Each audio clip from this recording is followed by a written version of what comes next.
रहमान रहीम day per day जिते जिते भी पीटीवी ऐं पीटीवी नेशनल ॾिसण वारा आहिनि कराची खां कश्मीर या किंजर खां कारोंजर जिते जिते भी पिया ॾिसनि उन्हनि सभिनी खे साहिर अली ख़ान जो सिक भरियो सलाम क़बूल हुजे। अॼु त ॾाढा मज़ा ऐं इंजॉय कंदासीं छो जे अॼु आहे ख़ुशीअ जो ॾींहुं छा जो ॾींहुं कीअं ॾींहुं मुझे सेट ॾिसी त तव्हां सम्झी विया हूंदा त ख़ुशी छाजी आहे।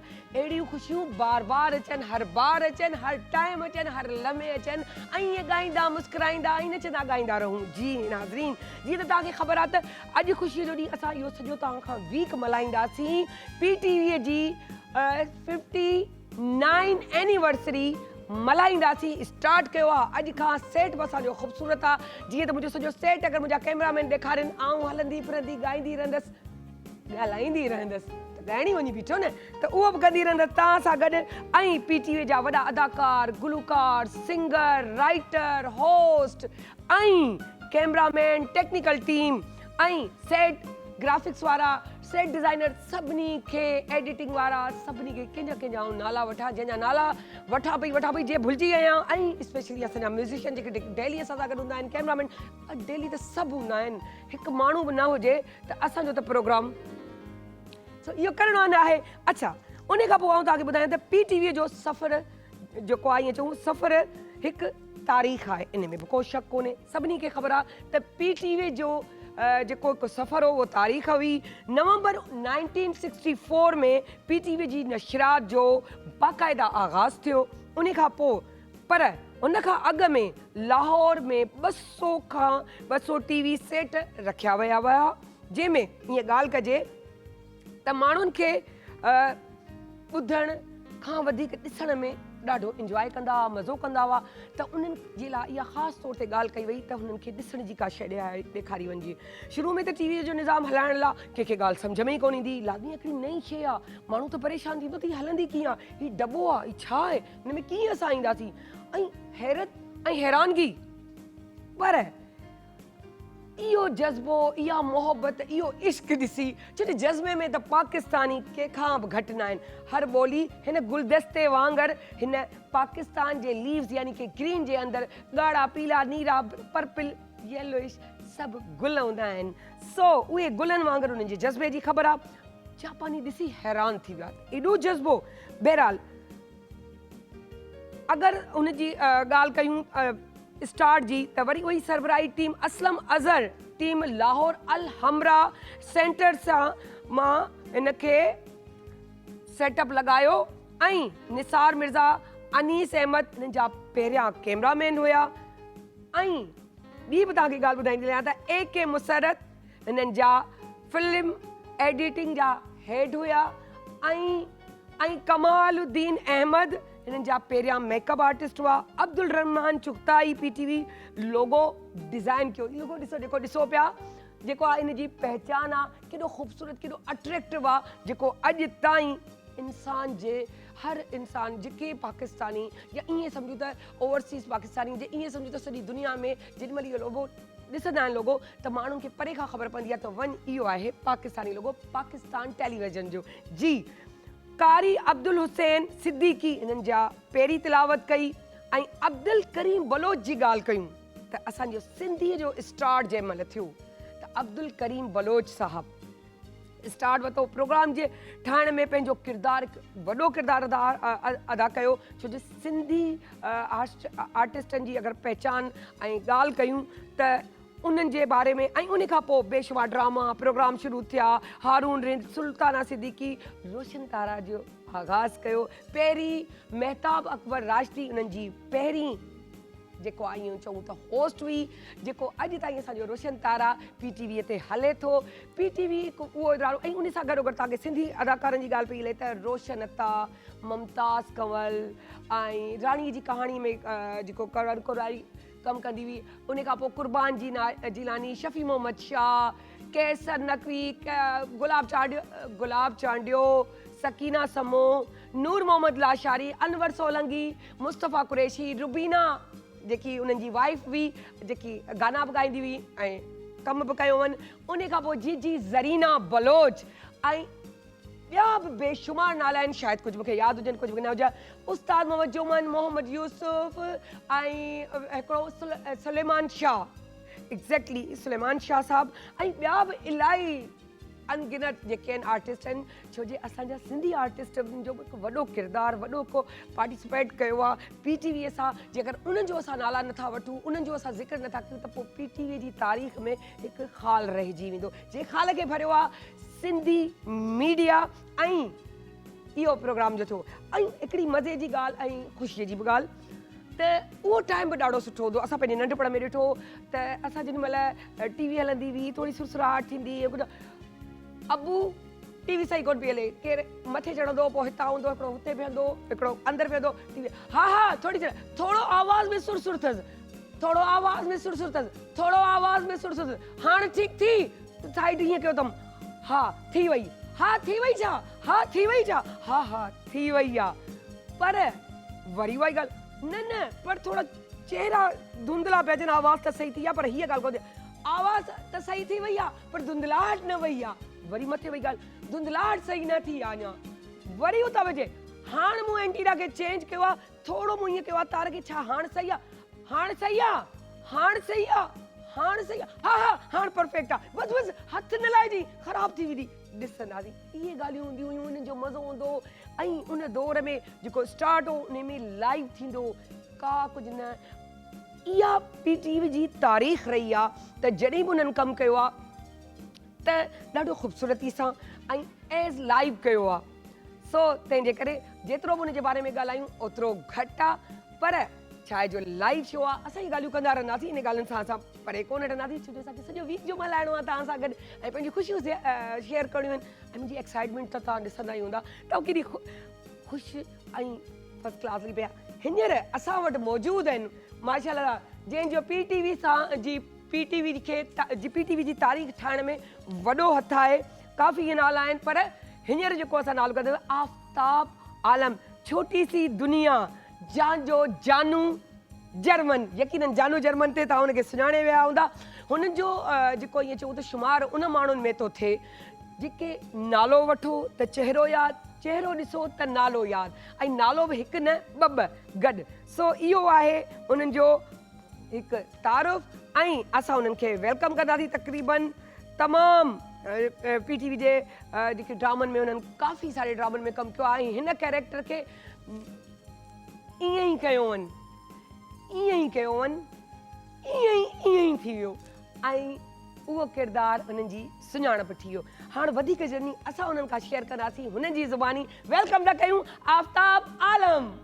अस्सलाम वालेकुम सर, कीअं आहियो तव्हां? ठीकु ठाक? ख़ुशि आहियो? अल्हम्दुलिल्लाह। Please thank U. ऐं उन सां गॾोगॾु असां सॾींदासीं अदी, असां हींअर ॿियो केरु आहे जी, हा हाणे ॿिए नंबर ते असां वटि आहिनि ऐं शाकिर अहमद साहब, जेको असांखे हेॾो हसीन ख़ूबसूरत जेको सुहिणा कंदा आहिनि, गेटअप्स था ॾिसो, जेके गेटअप थींदा आया आहिनि, उन्हनि में बि हितां रिटायर थी चुका आहिनि। PTV खे हिकिड़ो टाइम चीफ जेको आहे मेकअप आर्टिस्ट हुआ, जिन खे असां वेलकम था कयूं। ऐं शाकिर अहमद, अस्सलाम वालेकुम, प्लीज़ कैसे हो? अल्हम्दुलिल्लाह जी। उन सां गॾोगॾु असां वटि हिकु सिंगर बि मौजूदु आहिनि, जिन बि PTV खां ई आगाज़ कयो। ऐं ईअं चऊं, इहो त हुननि जी ज़ुबानी पुछंदासीं हुननि खां, त मूंखे इहो ॿुधायो त रोशन तारा में तव्हां टीनेज आया या चाइल्ड आर्टिस्ट आया, या वरी कहिड़ी उमिरि में आया, कैरियर जी बहरहाल शुरूआत उतां खां कई अथनि, इहे सभु ॻाल्हियूं उन्हनि खां पुछंदासीं ऐं कंदासीं। सो वेलकम था कयूं सिंगर, असांजे सिंगर खे मुनीर महर साहब। अस्सलाम वालेकुम सर, कीअं आहियो तव्हां? ठीकु ठाक सर? प्लीज़ जी। त असांजे प्रोग्राम जो असां आगाज़ था शुरू कयूं ऐं उन्हनि खे वेलकम कंदे पुछूं था हुननि जी पंहिंजी जर्नी। सो सर आफ्ताब आलम खे चवंदसि, सर तव्हां ॿुधायो कीअं इहा जर्नी स्टार्ट कयांव, कीअं इहे प्रोग्राम में आया हुआ? पहिरीं सभिनि में पहिरीं त तव्हां सभिनी खे मुबारक हुजे 59वीं सालगिरह जो ॾींहुं PTV जी एनिवर्सरी पूरो हफ़्तो सेलिब्रेट कंदासीं ऐं असां सां आर्टिस्ट ॾाढा प्यारा प्यारा सुठा सुठा हूंदा। तव्हां सभिनी जो वॾो हथु आहे असांखे ख़ूबसूरत ठाहिण में, छो जे लाज़मी आहे असांजी स्क्रीन खे ख़ूबसूरत ठाहिणु, असांजे पाण खे ख़ूबसूरत ठाहिण लाइ असांजा मेकअप आर्टिस्ट ऐं उन खां पोइ म्यूज़िक ख़ूबसूरती असांजा गुलकार जॾहिं इहे सॼो हिकिड़ो कॉम्बो ठहंदो आहे ऐं तॾहिं वञी सभु स्पेशली अॼु त असां हिन वक़्तु हिन सेगमेंट में टे कॉम्बो आहिनि, हिन खां पोइ छा आहे सरप्राइज़ आहे, ॾिसिजो ज़रूरु, ॿुधाइजो ज़रूरु ताकी असांखे ख़बर पए। तव्हां जी जी जब आप बोलती याद है दूर शेयर ना, करो। जब आप बोलती है तो ना, ट्रेन भाग रही होती है। नहीं तो महसूस होता है कि कहाँ रुको और कहाँ हम बोलें। सबसे पहले तो मैं बड़ा खुशनसीब हूँ कि आज मेरी माँ और मेरे बाप की 59 एनिवर्सरी है। हाय क्या बात है, ये क्या सच बात। बता रहा हूँ, जिंदगी में आपने पूछा ना कि कैसे आगाज किया, बड़ा शौक था कि पीटीवी देखूं, पीटीवी स्टेशन। उस वक्त पीटीवी में एंटर होना ही बड़ा इम्पोर्टेंट था। एक मेमनी ड्रामा था, यूसुफ भाई काम कर रहे थे उस वक्त, हम मेमनी ड्रामे के थोड़े राजा थे। मैंने यूसुफ अली भाई से कहा कि यार मुझे पीटीवी दिखाओ। उनकी आदत थी सिगरेट पी लो, दिखाऊंगा दिखाऊंगा। हारून रिन साहब ने ये ड्रामा देखा, यूसुफ अली का मेमनी ड्रामा था वकील टिम्बकटू। हारून साहब ने देखा टिम्बकटू, वकील टिम्बकटू। वकील टिम्बकटू, वाह। हारून साहब ने देखा तो इसने, यूसुफ भाई ने कहा कि यार इसको टीवी में ले लें। मैं टीवी स्टेशन आया, आप यकीन करें उस वक्त साहब जिनको जानते होंगे रिसेप्शन पे थे। मैंने बोला सर मुझे अंदर जाना है। मैं 1:30 बजे आ गया, 2 बजे यूसुफ भाई ने बुलाया था किटिंग करके कि आज मैं टीवी देखूंगा। मैं 1:30 बजे आ गया। साहब भाई ने कहा बाहर बैठो, अभी आपका पर्ची नहीं है। उस वक्त बड़ी सख्ती हुआ करती थी। खैर यूसुफ भाई आगे मुझे हारून साहब के पास ले गए। तो हारून साहब ने मुझे देख के कहा यार यूसुफ वो ड्रामे में तो थुल्लो हो, ये तो है दो। मैं उस यूसुफ ने कहा कर लेंगे। फिर मुझे कैरेक्टर मिला जानू जर्मन। वाह, मैं बड़ा खुशनसीब हूँ कि आज मैं आप तमाम नाजरीन को बता रहा हूँ कि I am the one lucky person कि पहले ही ड्रामे में मुझे टाइटल मिल गया जानू जर्मन, क्या बात। जो आज तक किसी के अंदाजा पास भी नहीं है। था, बस एक शो के कर रहे हैं, अल्लाह मालिक है और अल्लाह वाकई मालिक बन गया, बड़ा मालिक। और ये और बेशक जानू मालिक। जर्मन टाइटल, और आपने जैसे अभी करीम साहब की बात की, करीम बलोच साहब हमारे जीएम, हमारा लाइव प्रोग्राम देख रहे थे गौस अली साहब। उस वक्त सिंध की कैबिनेट पूरी देख रही थी लियाकत नेशनल लाइब्रेरी में। मुझे अवार्ड देते वक्त करीम बलोच साहब ने कहा कि आज मैं छोटी सी दुनिया से कूद कर बड़ी दुनिया में आने वाले को अवार्ड दे रहा हूँ। अल्लाह तेरे, अल्लाह अल्लाह उनको जबरदस्त, हयात दी। माशाल्लाह, बहुत देते कितने तो क्या बात अजीम थी। अल्फाज हैं ये, बहुत कीमती लफ्ज़ हैं मेरे बहुत लिए। कीमती। और मैं बड़ा खुशनसीब हूँ कि आज मेरे रब ने मुझे ये मौका दिया सही। कि मैं आपके प्रोग्राम में आया हूँ। लेकिन मैं सच बता रहा हूँ कि उस वक्त जब मैंने ड्रामे में काम किया था ना अजी, तो इतने सफ़ीक उस्ताद मुझे मिले, इतने सफ़ीक और इतने सीनियर, जिन्हें देखने के बाद मुझे होता था ये नूर मोहम्मद आचार्य, ये अनवर सोलंकी, ये यूसुफ भाई, यानी वो इतने बड़े बड़े थे। हारून रिन साहब एक डायरेक्टर, फिर अब्दुल कादर जुनेजो साहब राइटर, अल्लाह अल्लाह उनकी मग़फ़िरत करे। आप यकीन करें इस ड्रामे की कामयाबी ये थी कि अब्दुल कादर जुनेजो साहब ने मुसलसल 5 किस्तों में लिखा था कि जानू जर्मन आ रहा है, जानू जर्मन आ रहा है। तो लोगों को हैरत होती थी कि क्या चीज़ है जानू जर्मन। और जब मैं आया और यूं मुंह करके आया तो कहा ये जानू अच्छा, जर्मन। ये है कि हाइप बनाई जाए तो उसका बड़ा फायदा होता है। जी हाँ। अब उसमें मेरे साथ जो स्टार्ट में मैं बता दूं कि जिन लोगों ने मेरे साथ किया, अल्लाह फैज़ भोगियो साहब को जो माविन प्रोड्यूसर थे, अल्लाह हयाती देते तो क्या बात थी, लेकिन मग़फ़िरत है, अल्लाह उनके लिए दुआ है। सर एक सीन था कि मैं खाना खा लेता हूँ, मेरे को पसीना लाना है। फेसबुक साहब ने कहा हिकड़ी मिनट गए और वार्डरोब में, और वहाँ से एक लोटा लिया है जिसमें बिल्कुल जंग आलूद था, उसमें पानी डाला, शाकिर भाई पानी डाला और मेरे मुंह पे छींटा डाले कि मुझे लगे कि मैं इतना थका हुआ हूँ। और वो सीन इतना हाईलाइट है। और सबसे ज़्यादा खुशनसीबी है कि आज इस ड्रामे को 87 में ऑन ईयर हुआ था, 35 साल हो गए, लेकिन अभी भी मैं जानू जर्मन की खा रहा हूँ। जहाँ दुनिया में जाता हूँ, 6 दफ़ा अमेरिका गया हूँ, कहाँ गया हूँ, हर जगह सिर्फ यही है कि जानू जर्मन आ रहा है। तो इस पीटीवी को, मेरी माँ को, मेरे बाप को अल्लाह सलामत रखे। नाजरीन यकीन करें कि बहुत सारे चैनल आ गए और हम भी काम करते हैं, लेकिन पीटीवी ने जो आर्टिस्ट दिए अभी तक किसी ने नहीं दिए। इन्हें में को शक कोने। एक अहिड़ो ही आर्टिस्ट ॿियनि आर्टिस्टनि खे ख़ूबसूरत ठाहिण, हसीन ठाहिण ऐं तव्हांजे साम्हूं पेश कंदा आहिनि, तॾहिं जॾहिं उहे सुहिणा लॻंदा आहिनि उन्हनि माण्हुनि जे करे। सो हिकु अहिड़ो ई मेकअप आर्टिस्ट बि असां सां गॾु आहे, जंहिंखे असां वेलकम कंदा थी अचंदासीं, शाकिर अहमद साहब। त सर सभिनि में पहिरीं त इहो ॿुधायो, पंहिंजी जर्नी शेयर कयो, कैसे आना हुआ मेकअप आर्टिस्ट आपकी पर्सनैलिटी से, क्योंकि मेकअप आर्टिस्ट एक अलग चीज नजर आती है, वो नहीं है। पहले हम ऐसे नहीं थे, तो सब स्टेज वगैरह करके आए थे और यहाँ पर इत्तेफाकन आए थे। इत्तेफाकन यहाँ पर आए थे। तो कमाल साहब, मिर्ज़ा साहब ये जानते हैं सबको। उन सन 80 का बिल्कुल शुरू था, 79 का लास्ट था, 80 के शुरू में आए थे। तो बेसिकली ट्रेनिंग यहीं पर हुई सारी चीज़ों की। मगर उस वक्त हमारा काम ये इतना मेकअप का नहीं था, गेटअप वगैरह का बहुत था। सारे जो हमारे तारीखी प्ले, उस वक्त गेटअप बहुत चलता तारीखी प्ले चलते थे, उसमें हमको सारी बुक्स वगैरह, हम ऐसा नहीं होता था कि आप आर्टिस्ट आए बैठ गए, नहीं, स्क्रिप्ट वगैरह बाकायदा दिया जाता था, बाकायदा बुक से निकाल के उनके फोटोग्राफ वगैरह निकाले जाते थे, बिल्कुल डिट्टो वही चीज़ बनाई जाती थी। हमने उसमें डांट भी बहुत खाई है, सब कुछ। बाद फिर ये सब आ गए थे, 86 में आए थे, पता नहीं कब आए थे ये लोग, हम उससे पहले आ गए थे। लेकिन काम अच्छा होता था, स्क्रिप्ट वाइज काम होता था। ये नहीं होता था कि ये आप आगे आप बोल दो आपको ऐसा कर दो। अब तो यहाँ सोफे भी उठो तो वही मेकअप है, जागोगे वही है। माँ बेटी का तो पता ही नहीं कौन है। माँ कौन है बेटी, क्योंकि माँ भी बेटी बनना चाह रही है और आजकल की बेटियां कह रही हैं कि हम माएँ बन जाएं। उस जमाने में डायरेक्टर वगैरह ऊपर से जो डांटते थे, उनको पता है जरा सी गलती हो जाए तो उस पर तो पसीने छूट जाते थे। और जो प्रैक्टिस हुआ करती थी, और पहले प्रैक्टिस करके फिर जो ये लाइव का सिस्टम था वही चलता रहा निजाम। जब सेट पे आते थे तो बस वो बोल देना। शूटिंग भी एज ए लाइव ही करते थे, एज ए लाइव करते थे, भी चलता था, लेकिन बहुत ज़्यादा वो होता था, बाकायदा मार्किंग होती, सब कुछ होता, बोलना। अब अल्फाज बोलने तक तो वो होता था कि भाई कैसे बोलना। हमें खुद बुला के बिठाया जाता था कि देखो ये क्या कर रहे हैं, किस तरह का गेटअप है, क्या है, करो वैसा। अच्छा, कितने आर्टिस्टों को तैयार किया, कोई ऐसे नाम जो याद हो आपको? बहुत नाम है, बहुत नाम है। खासकर मेरी दोस्ती स्टार्ट कर रही सलाउद्दीन तुनी साहब से बहुत ज़्यादा, मैंने बहुत ज़्यादा गेटअप किए। उन्होंने मैंने मिल के अवार्ड उठाए, समझे। वाह, जो उनके गेटअप हुए उन्होंने मैंने खड़ा, वो उनको सलाम है बहुत। मोलू का एक किरदार था शायद, वो टांगे ऊपर नीचे करके चलना करना, ठट्टा में जाके किया था। उसके बाद फैज बोगिया साहब थे, समेजो साहब बहुत अच्छे हमारे उसमें थे।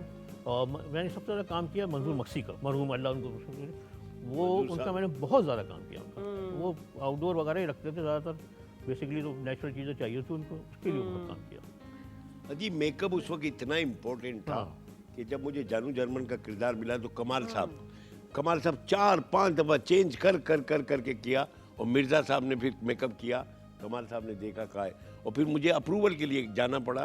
उस वक्त इतना इम्पोर्टेंट होता था मेकअप मैन भी, हम अपनी तरफ से कुछ भी नहीं कर सकते थे। अब तो आर्टिस्ट खुद आता है, कंघी की चला के, नहीं, उस वक्त वो जो करता था और कंटिन्यूटी उसको याद होती थी कि ये आफ्ताब आलम का मैंने कल किया है। और उस वक्त का काम और आपके काम में बड़ा फर्क है। क्या बात है। उस वक्त ये था ना कि जो भी आर्टिस्ट आती थी वो आर्टिस्ट नहीं थी, वो अपने दिल से एक काम, एक मेहनत, जिस तरह जॉब कोई करने जाता है उसी तरीके से जाते थे। तो मज़े की बात है कि वो आती थी, अपना घर का काम उतार के, खुद ही ड्राइविंग करके, खुद ही बच्चों को स्कूल छोड़ के, सब कुछ करके, उसके बाद वो जाती थी कि भाई अब हम अपने काम के लिए जा रहे हैं। फिर बीच में ब्रेक लेकर वो बच्चों को स्कूल से लेना, फिर उनको सारा फैसिलिटेट करके उसके बाद जाना।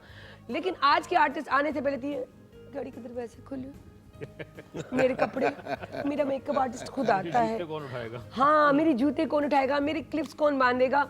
तो ये चीज़ें यकीन करें, जब हम जीरो से स्टार्ट होंगे और हम अपनी आउटपुट, जब हम कोई बड़ी चीज़, आज हमारे जो लोग हैं बड़े आर्टिस्ट आकर बैठते कहते हैं मैं फ़ख्र महसूस, मुझे शर्म नहीं आती, मुझे, मैं बिल्कुल बता सकती हूँ, मैं कोई ऑटो चलाता था, मुझे शौक हुआ, मैं आर्टिस्ट बन गया, मैं ये काम करता था, मैं यूँ करती थी, मैं, यानी कि वो फ़ख्र से बताते हैं। लेकिन क्या आज के आर्टिस्ट के पास आज से 10, 20, 25 साल बाद ये बात होगी? वो आते कि मैं बर्गर था, मैं बर्गर हूँ, मैं बर्गर चलता रहूंगा। तो बहरहाल ये एक याद है, जस्ट जोकिंग। सो असां वटि सिंगर में बैठल आहे VVIP क़िस्म जो मुनीर महर। सो उन्हनि खे वेलकम कंदासीं, सर खे चवंदासीं सर जो बि तालो पुछो जे स्टार्ट कयो रोशन तारा खां। पहिरियों सवाल, जर्नी त शेयर कयो ई कयो, टीन एज में आया, चाइल्ड आर्टिस्ट हुआ उन दौरान आया, या कहिड़े उम्र में आया हुआ रोशन तारा में? मुंहिंजे ख़्याल सां 23-24 साल जो हुयुसि, माने टीनेज खां चढ़ी चुका। बिल्कुलु सही। अच्छा, पोइ उन में तव्हां गानो स्टार्ट कयो? न, असल में सखर में असां पंहिंजो म्यूज़िकल बैंड ठाहियोसीं। त पोइ वरी जॾहिं कराची आयुसि कंहिं कम सां, त मूं चयो PTV चकर लॻायां, मूंखे ॾाढो शौक़ु आहे PTV ते अचण जो।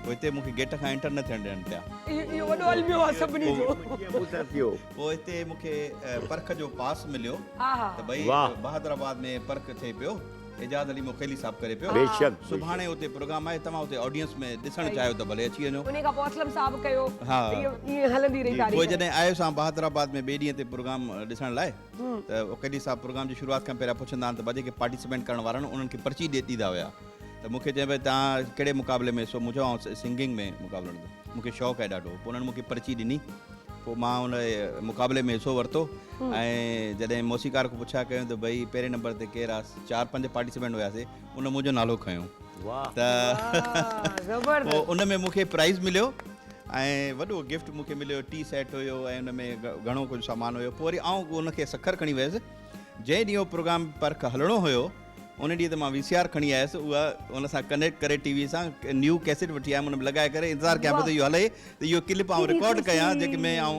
विन करे आयो आहियां सही पोइ उन खां पोइ मुंहिंजो हौसलो अञा वधियो पोइ मां कराची अची वियुमि मुस्तक़िल 96 में मां PTV ते जॾहिं एंटर थियुसि कंहिंजी दुआ सलाम सां त हिते मूंखे सभ खां पहिरियां रोशन तारा जी शुरूआति मूंखे मिली सही पोइ रोशन तारा पोइ वरी उन खां पोइ पर्ख पोइ उॾाम पोइ गीत संगीत पोइ वॾी हिकिड़ी महिनत जेका आहे उहा पोइ पर्ख उॾाम गीत संगीत एजाज़ अली मुखेली साहब नईम बलोच साहब हा ऐं पंहिंजो काफ़ी असांजा सीनियर इहो माण्हू प्रोड्यूसर असांखां छो को कैप्चर माना असां कोन करे सघियासीं असांजी मॉर्निंग शो में इहो पोइ अफ़सोस रहंदो असांखे नईम बलोच साहब हा ॾिसो था एनिवर्सरी ते अॼु आया नईम बलोच जी, साहब जी, एॾो ऐं- सुठो हा, प्रोड्यूसर नईम हो, बलोच वाह, ऐं वाह, साईं अमजद हुसैन शाह साहब जॾहिं हिते आया त उन्हनि बि जेका महिनत कई उन्हनि सां गॾु बि कमु कयोसीं साईं जो बि तालुक़ु हींअर GM बि आहिनि साईं अमजद हुसैन शाह बिल्कुलु बिल्कुलु साईं जो तालुक़ु बि सखर रोड़ी सां आहे नो ऐं डाउट आउं बि सखर रोड़ी जो आहियां बिल्कुलु बिल्कुलु असां त उते मुंहिंजो बि बैंड हुयो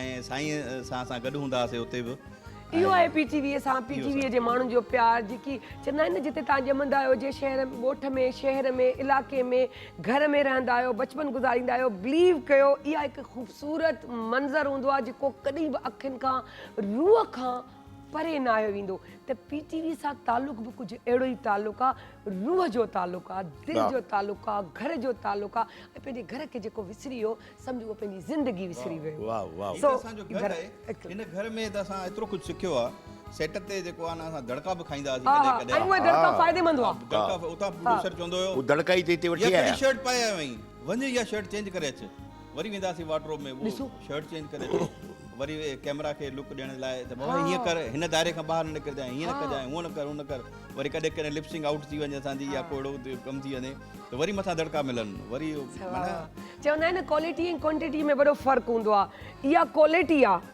हींअर क्वांटिटी त वधी वई आहे पर क्वालिटी न रही आहे ऐं क्वालिटी उहा PTV हा जा अलहमदिल्ला PTV जो जेको सिखियल माण्हू आहे या जेके असां बि आहियूं त असां हींअर उहो ॿाहिरि असांखे जिथे किथे कमु पियो अचे बिल्कुलु उहे शयूं कमु पियूं अचनि उहे प्रोड्यूसर असांजा उस्ताद हा उहे असांजा उस्ताद दड़का अॼु कमु था अचनि असांजे ऐं अलहमदिल्ला अॼु बि असां ख़ुशनसीब आहियूं त हिन 59 जेका एनिवर्सरी मल्हाई पई वञे PTV जी असां हिते वेठा आहियूं असांखे यादि कयो ऐं असांखे फ़ख़ुरु आहे असां कहिड़ो बि चैनल असांखे कॉल करे एतिरी ख़ुशी कोन थींदी आहे जेतिरो PTV जी कॉल ईंदी आहे त हीउ प्रोग्राम आहे त इनकार कोन करे सघंदा आहियूं उहा अम्मा सॾींदी आहे न असां केॾी बि शहर शिफ्ट थी वेंदा आहियूं पिया दौलत कमाईंदा आहियूं जॉब करे पंहिंजे ॿारनि खे पिया पालींदा आहियूं पर जंहिं महिल अम्मा जो फ़ोन ईंदो आहे त बाबा पुट हाणे अची वञ अलाए केॾी महिल अखियूं बंदि थी वञनि तुंहिंजे अखि ॾिसी वठां ईअं ई पीउ फ़ोन कंदो आहे वॾो भाउ कंदो आहे त यकीन कयो PTV सां कुझु मोहबत अहिड़ी आहे इंसान जी जंहिं महिल PTV चवंदो आहे त अचु त दिलि चवंदो आहे पोइ पैसा या कुझु नज़र न ईंदो आहे सिर्फ़ु PTV नज़र ईंदो आहे अम्मा नज़र ईंदी आहे अजी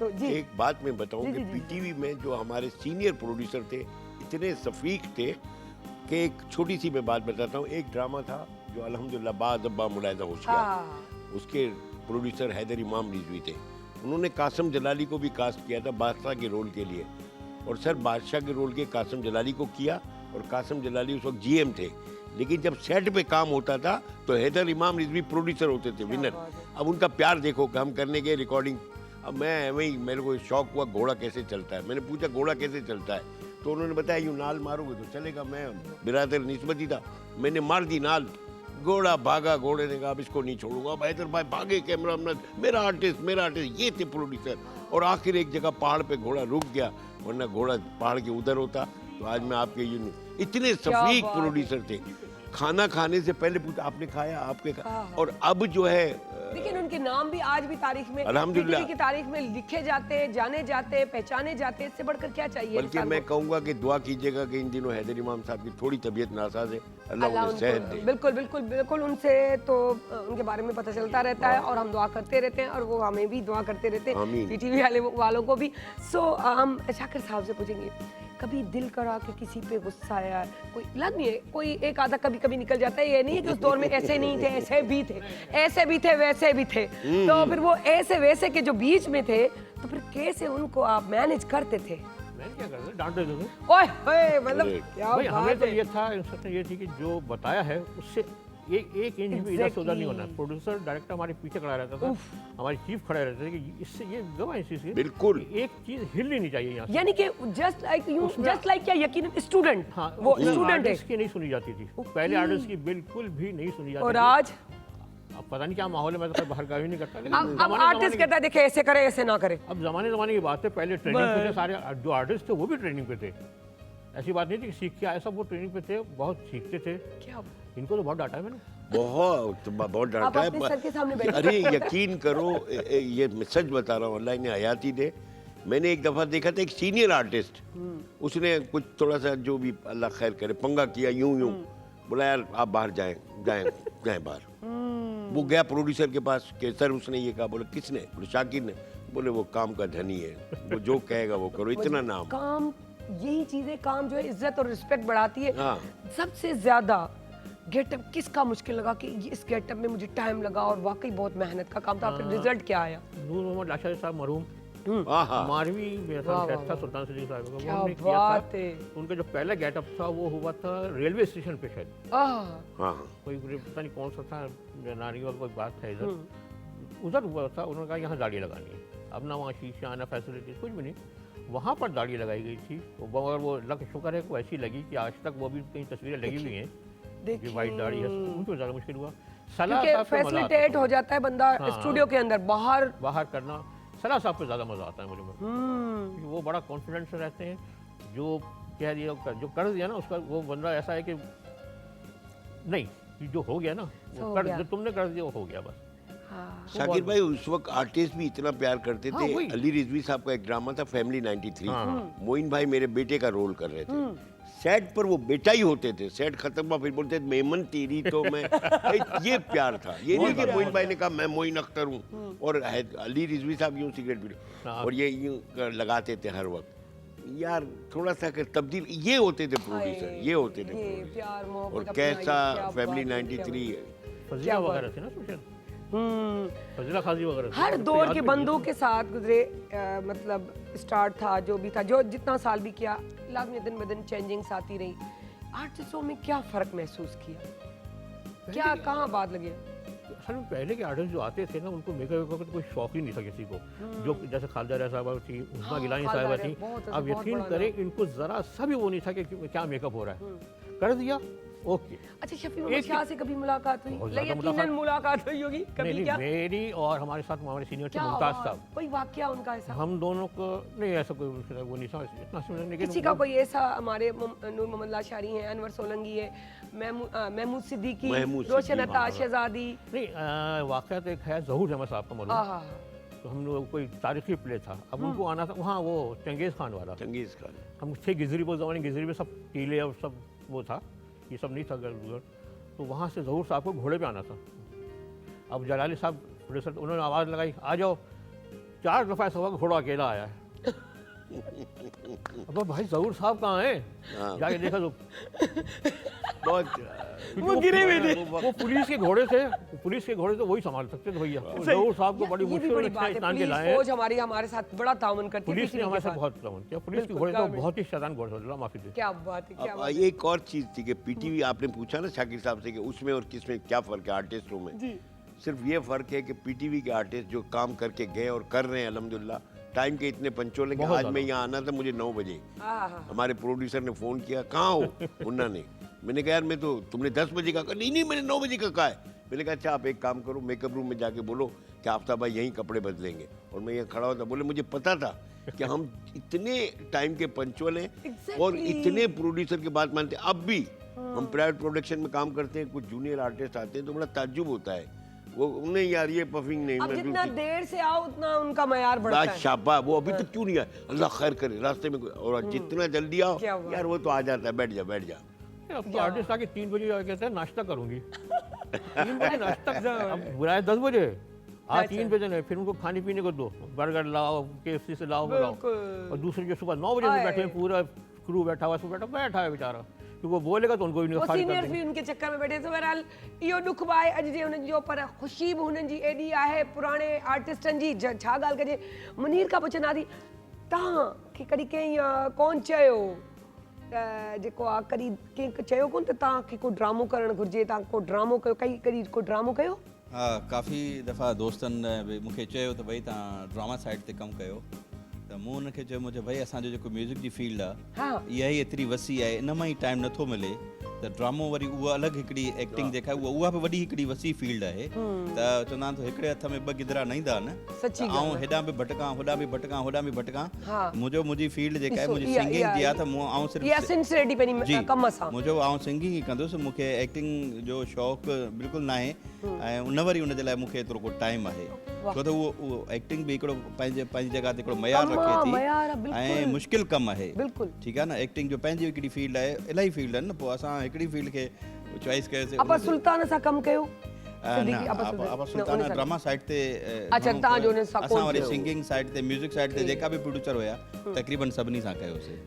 सो बहरहाल असांजा सिंगरनि ऐं सिंगर खां असां सिंगिंग न करायूं, इहा पोइ हुननि सां बेवाजिबी, उन खां वधीक त मूंखां बेवाजिबी, उन खां वधीक मुंहिंजे आर्टिस्टनि सां बेवाजिबी, छो मज़ो तॾहिं ईंदो आहे जेॾी महिल जेको गानो न ॿुधिजे। सो PTV जो को तारीख़ी गानो मुंहिंजे ख़्याल सां तव्हां असांखे ॿुधायो था।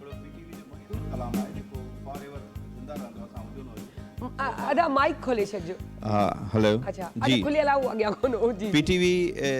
PTV जो मतिलबु हिकिड़ो गीत आहे जेको असां हुजो न हुजूं 100 सालनि खां ताईं उहो ज़िंदो रहंदो, ज़िंदा वाह, वाह, रहंदो। वाह। उहो ऐं कलाम सचा। गायो अलन फ़कीर ऐं जी ज़रीना बलोच मरू, जी ज़रीना बलोच, वाह, ऐं शेख अया साहब जी पोइट्री टिड़ी पवंदा टारीअ जॾहिं मिलंदासीं, त इहो तव्हांजे ख़िदमत में पेश कयां थो। बिल्कुलु। ऐं असां तव्हां नाज़रीन ॿुधाईंदा हलूं त thank you so much, thank you so much. तव्हां पंहिंजो टाइम नो दिलि नथी चए वञण लाइ, पर छा आहे जो लाइव हूंदो आहे, सेगमेंट हूंदो आहे, पर असांजूं कचहरियूं पसे पर्दा बि हलंदियूं अथव, सच थी ॿुधायांव।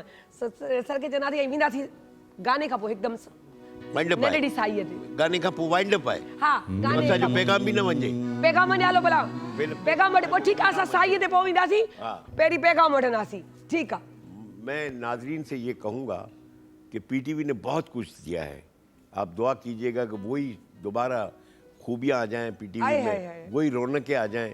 अब थोड़ी रौनकें कम हो गई हैं, लेकिन अल्लाह हयाती दे उन प्रोड्यूसरों को, जिसमें हमारे GM साहब है अभी, उन्होंने और दूसरे लोगों ने इतना तगोदो किया है कि दोबारा अल्लाह ने चाहा तो तरक्की होगी। और मैं जो साईं की बात कर रहे हैं, तो एक बहुत बड़े म्यूजिक सिंगर थे, मैं नाम नहीं लेता, उन्होंने हम एक दिन बैठे हुए तो उन्होंने कहा यार ड्राइवर को बोलो गाड़ी ले आए। गाड़ी ले आए, आई स्कूटर पे बैठ के गए। वो कौन थे बताइए।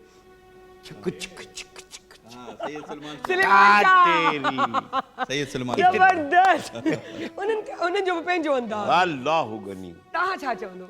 सबको मुबारक, 40 साल यहाँ गुजारे, हा माशाल्लाह। लेकिन बहुत अच्छे गुजारे, बहुत प्यार मिला, हमने भी दिया, उन्होंने भी दिया। हाँ। आर्टिस्टों को सलाम है मेरा, सबको सबको।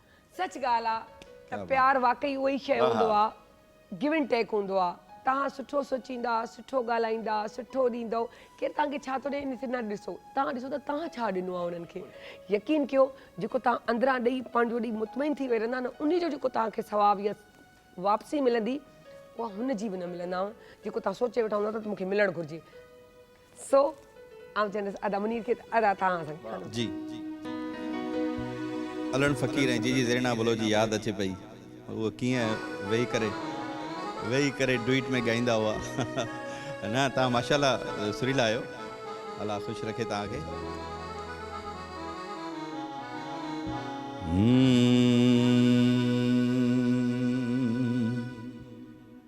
अल्लाहु अल्लाहु अल्लाहु अल्लाहु अल्लाहु अल्लाहु अल्लाहु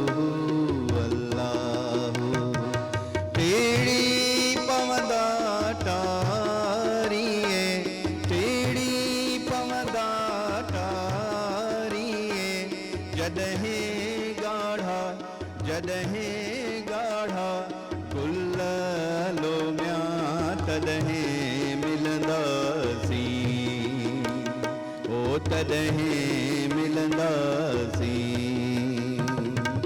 टीड़ी पवंदा तारीं जॾहिं ॻाढ़ा गुल लोमिया तॾहिं मिलंदासीं ओ तॾहिं मिलंदासीं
वेलकम बैक जी। हिकु सरप्राइज़ ॿियो बि आहे हिन दौर जे हिसाब सां हिकु आर्टिस्ट सां अहिड़ियूं बि आहिनि जंहिंमें किथे बि को घमंड न आहे छो जे हमेशह मूंखे सच ॿुधायांव त मूंखे पंहिंजो पाण सां बि चिड़ ईंदी आहे जेकर आउं थोरो पंहिंजो पाण खे कुझु वधीक तकबुर में सम्झणु लॻंदी आहे छो जो अलाह साईं चए थो त आउं ॾेई बाज़मायां ऐं वठी बाज़मायां त जेॾी महिल तव्हांखे अहिड़ियूं शयूं अचनि ऐं तव्हांखे लॻे त तव्हां बुलंदियुनि ते चढ़ण लॻायो ऐं तव्हांजो हिकिड़ो रुतबो हिकिड़ो मयार हिकिड़ी इज़त ठहे पई त यकीन कयो उहो संभाले रखो छाकाणि जो इंसान लाइ अॻियां वधणु जेॾो मुश्किल आहे न ओॾो ई बरक़रार रखणु पंहिंजो मयार खे बि ॾाढो ॾुखियो मराइल आहे ऐं इन में केरु अगरि सुरखरू थी थो वञे त उनजी ज़िंदगी आसान थी बणिजी वञे। सो असां हिकु फाइन आर्ट सां तालुक़ु रखण वारी विजुअल जेको आर्टिस्ट आहे उन खां पोइ होस्ट आहे उन खां पोइ मेकअप बि ॼाणंदी आहे मेकअप आर्टिस्ट बि चऊं त मेकअप में माहिर आहे ऐं ड्रेसिंग तव्हांखे सॼी हुनखे सुञाणो था ऐं कपिड़नि जी अगरि ॻाल्हि कजे त हुननि जो पंहिंजो हिकु ब्रांड आहे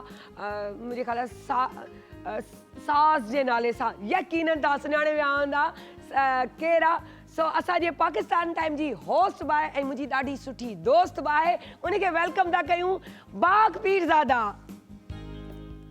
अस्सलाम वालेकुम कीअं आहियो? पहिरीं त मुबारक हुजनव 59वीं हा 59th एनिवर्सरी आहे जबरदस्त चयो त होस्ट भी आहे दोस्त भी आहे काफियो मिलियो ओनी वाला खुश पे थियस त काफियो मिलियो दोस्त ने वाकई जी आहे। सो इहो ॿुधायो कीअं आहियो?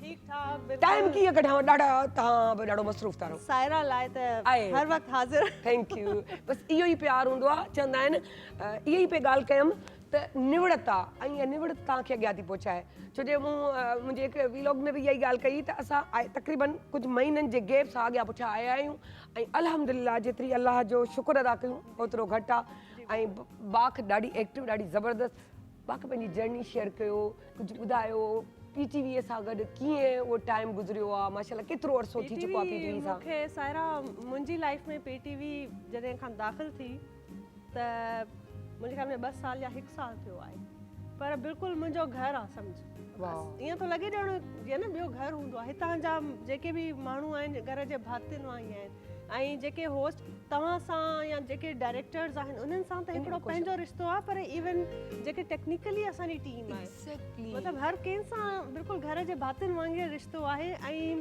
तमामु सिखण जे लाइ मिलंदो आहे जीअं चयो वेंदो आहे त पीटीवी जेका आहे मदर ऑर्गेनाइज़ेशन तव्हां अचो त तव्हां हिकिड़े इंस्टीट्यूट वांगुरु सिखो पिया ऐं बिल्कुलु ईअं ई आहे मां तमामु घणो कुझु सिखियो आहे पीटीवी मां ऐं सिखंदी रहां पई छो त उहा अञा जेका सिखिया आहे जारी आहे लर्निंग प्रोसेस त पोइ मरंदे घड़ीअ ताईं ख़तम न थींदो ख़तम ई न थींदो सो इन हवाले सां अञा ताईं लर्निंग प्रोसेस तव्हां मां पीटीवीअ जे ॿियनि माण्हुनि मां काफ़ी कुझु सिखूं था पीटीवीअ मां सिखूं पिया ऐं उमेद आहे त जेको आहे सुठो कमु कंदासीं इंशाल्लाह अच्छा असां मूं बि पाकिस्तान टाइम कयो वरी तव्हां बि कयो हिकिड़ी शइ हूंदी आहे लीड आहे छो जे उन में सिंधी जेको आहे होस्ट खे लीड करिणो आहे ऐं उनखे सभिनी खे गॾु खणी हलणो आहे अल्हम्दुलिल्लाह सुठा लफ़्ज़ सुठियूं ॻाल्हियूं ॿुधियूंसीं शुक्र आहे मालिक जो पर तव्हां मूंखे ॿुधायो जेको असां ॾिठो आहे जेको ॿुधो आहे उन में माशाल्लाह तव्हां बि का घटिताई न छॾी आहे लीड करण में सभिनी खे गॾु खणी हलण में त उते कॾहिं अहिड़ो कुझु थियो त कॾहिं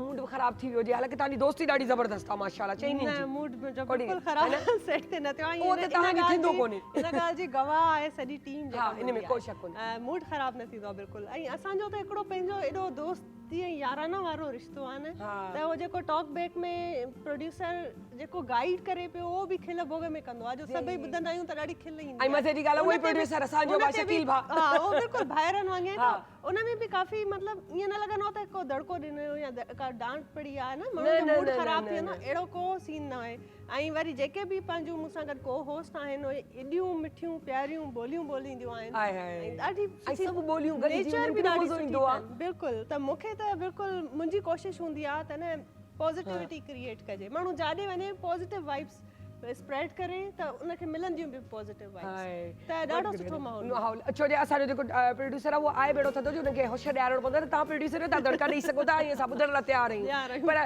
पोइ बि न ईंदा को बि न ईंदा क्या ॻाल्हि कई इहा ई ॻाल्हि आहे तव्हांजे बाबा जो कैरेक्टर तव्हांजे लाइफ में ज़बरदस्त रहियो आहे ठीकु आहे अम्मा जो बि रहियो आहे पर उहो पसे पर्दा घणियूं रहियूं आहिनि माना स्क्रीन ते एॾो अचणु उन्हनि जो कोन्हे पर बाबा कुझु बि गॾु गॾु हूंदो आहे पेरेंट्स जे करे आहियां बिल्कुलु ऐं मुंहिंजा हस्बैंड सपोर्टिव हस्बैंड आहे इन में को शक कोन्हे जंहिंजो ॾुख आहे त उहो अची कोन सघिया अॼु मीटिंग जे करे बिल्कुलु बाक़ी मां वाक़ई में कुझु बि न आहियां मां चवंदी आहियां ऐं मुंहिंजा माउ पीउ त हिकिड़ी तमामु वॾी हस्ती आहिनि मुंहिंजे लाइ पर उहे वाक़ई में बि आहिनि लॻंदा सभिनी खे आहिनि पर मुंहिंजा माउ पीउ हुजनि वरी शादी खां पोइ अगरि हस्बैंड जेको आहे उहो तव्हां सां अगरि ताउन कंदो हुजे यकीन कयो लाइफ ॾाढी स्मूथ ऐं सुठी गुज़रंदी आहे छो जे अगरि तव्हां मेंटली डिस्टर्ब हूंदा आहियो त कुझु कोन करे सघंदा आहियो करे त वेंदा आहियो ज़िंदगी गुज़रंदी आहे ऐं औरतुनि जो त इहा क्वालिटी रही आहे कंदी रहियूं औरत जे लाइ तमामु ज़रूरी आहे त उनखे पर सपोर्टिव हुजनि मॉरल सपोर्ट जेका आहे न खपे थी एक्ज़ैक्टली मॉरल सपोर्ट जेके न आहे उनजी ज़िंदगी न आहे मुंहिंजी नज़र में ऐं उहा पोइ करे बि न सघंदी न कोई बि कमु कंदी त उन में ओॾो सुठो ज़हनी सुकून न हूंदो ऐं डिस्टर्ब रहंदी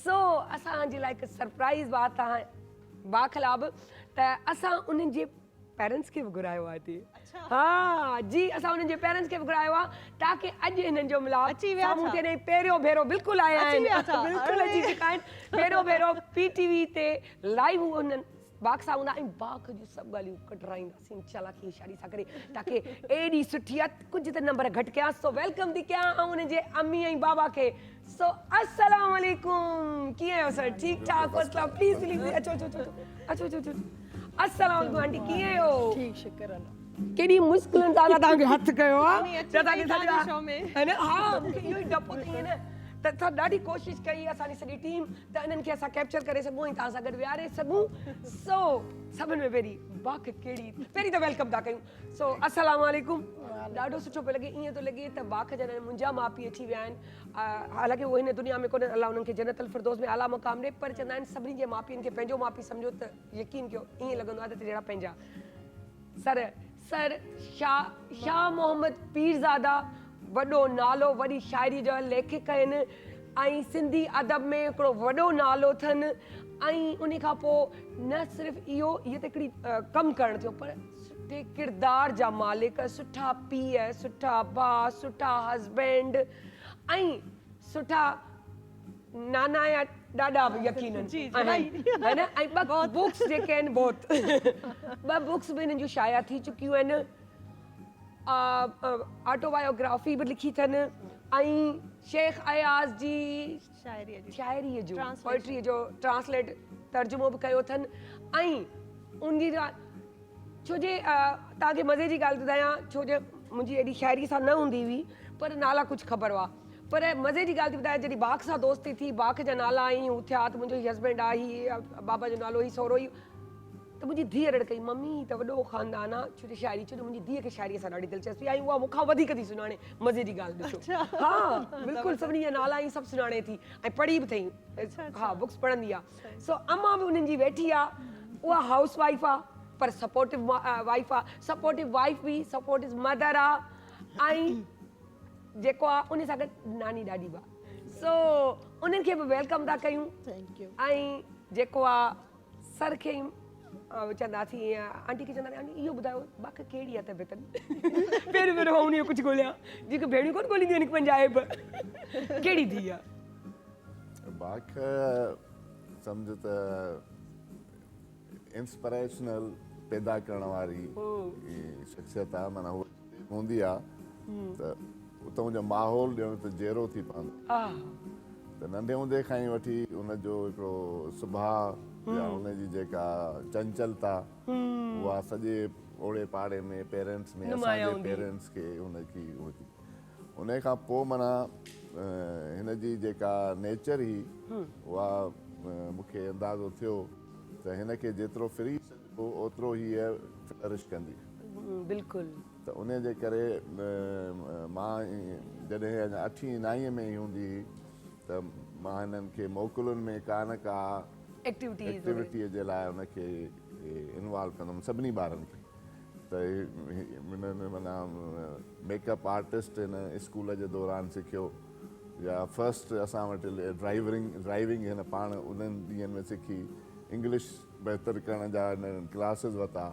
त जीअं माण्हू मैट्रिक इंटर ऐं ग्रेजुएशन करे त तेसिताईं हुनखे इहे सभु शयूं त इहे सभिनी ॿारनि सां इहो असांजो इक्वल मुंहिंजो रवैयो हूंदो पर हिन में जहिड़ो वधीक इहा शइ हुई जिदोजहद करण ऐं कयूं माशाल्लाह 5 भाउ भेण आहियो न हा बिल्कुलु हिन में बुनियादी ॻाल्हि इहा हुई त हिनखे जेतिरो आज़ादु छॾिबो ओतिरो हीअ वधीक ज़ाहिर थींदी ऐं उन लाइ मूंखे जीअं त इहा ख़बर हुई इन जे लाइ मां हिन जे आॾो ऐं पंहिंजे घरवारीअ खे पंहिंजनि ॿियनि ख़ानदान वारनि खे को ॿीहर या रुकावट आणणु न ॾिनी त भई हिन जे लाइ इहो हिन लाइ इहो डैमेजिंग थींदो ऐं उहो हुन पोइ साबित बि करे ॾेखारियो असल शइ इहा आहे की पेरेंट्स जेको आहे एतबार कनि ऐं उहे साथ ॾियनि छो जो हर पेरेंट्स ईअं न हूंदो आहे इलाही घटि गणपति हूंदा आहिनि आंगुरनि ते जिनखे छोकिरियुनि खे अहिड़ा माइट अहिड़ा हस्बैंड मिलंदा आहिनि त आंटी खां कहिड़े नंबर ते आहे फर्स्ट नंबर ते आ तो फर्स्ट नंबर लाडली मुआंगर लाडली आ फर्स्ट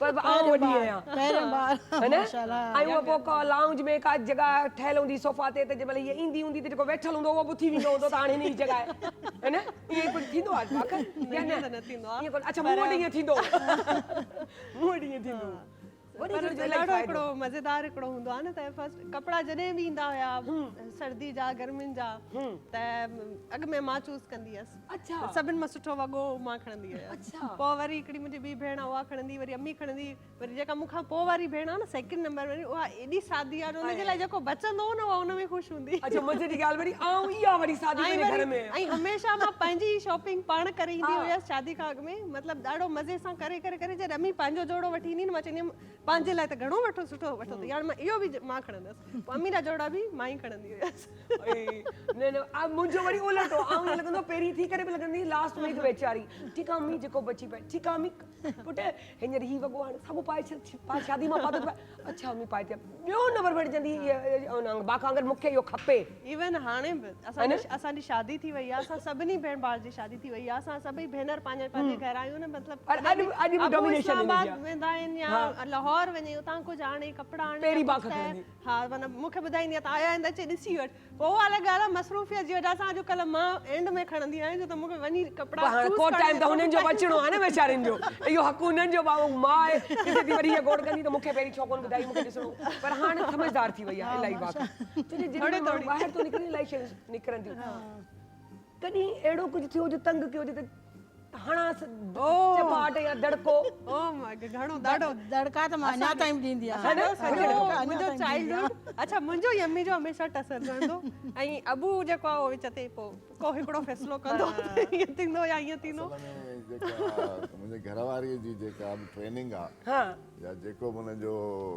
बैकग्राउंड नॉलेज आहे उहो प्रोटेक्टिव आहे माना उहो जंहिं ख़ानदान में असांजो जेको बि माहौल आहे सिंध जो एग्ज़ैक्टली त उन में हूंदो आहे त भई जेका नियाणी आहे उहा थोरो तमीज़ में बि हुजे एग्ज़ैक्टली कंट्रोल में बि हुजे ऐं अच्छा ओवर प्रोटेक्टिव अच्छा ऐं मुंहिंजी तबियत वरी अहिड़ी आहे जो मां हिकिड़ो कॉन्सेप्ट वरितो क़ुरान शरीफ़ मां त ॿार असल में तव्हांजा न आहिनि या तव्हांजी मिल्कियत न आहिनि इहे इंडिपेंडेंट रूह आहिनि ऐं हिन दुनिया में पंहिंजो कमु करणु आया आहिनि तव्हां रुॻो उन्हनि जा केयर टेकर आहियो ऐं उन्हनि जे केयर टेकर करण जी रिज़्क भला तव्हांखे थो ॾिए त हुननि खे बि खारायो पाण बि खारायो त माना हीअ असांजी मिल्कियत न आहिनि हिननि सां असांजो नालो ऐं इज़त मनसूब न आहे मुंहिंजी चङाई मुंहिंजी बुराई हिननि सां वाबस्ता न आहे मूंखे रुॻो जीअं को महिमान अचे त तव्हां उन जी उहा कंदव या जीअं तव्हां मूंखे